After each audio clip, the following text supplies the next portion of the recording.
Proposal to expand state funding of preschool programs missed an important deadline at the Montana Legislature. As KPAX's Jonathan Ambarian reports, some form of funding could still be amended into the budget, though, before the session wraps up. The future of public funding for preschool in Montana is now uncertain after a major proposal to increase the state's contribution failed in a House committee last week. House Bill 755, sponsored by Republican Representative Eric Moore of Miles City, would have provided $11 million for public, private, and Head Start preschool programs. It would also have created a cabinet-level director of early childhood.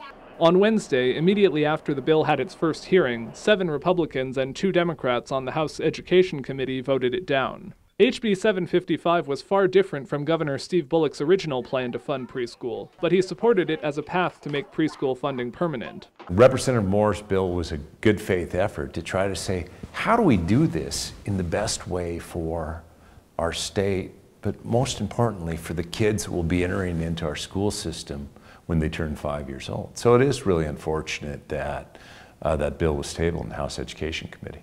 HB 755 had drawn opposition from public education advocates like the Montana School Boards Association and the Montana Federation of Public Employees. And I think the legislature has noted that this is the public education community opposed to this very bad idea.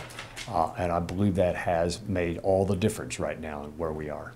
The groups criticized the inclusion of funding for private providers. MFP President Eric Fever said their stance had been mischaracterized as opposition to preschool. We favor pre-K education, we just are not in favor of privatizing it.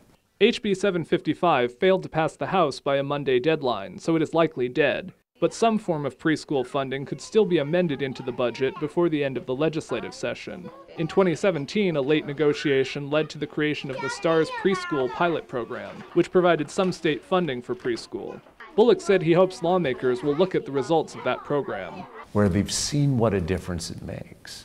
So certainly hopeful that we don't take steps back from where we were last time. In Helena, Jonathan Ambarian, MTN News. School officials have said that without that state funding, they'll probably have to greatly reduce or eliminate preschool offerings altogether.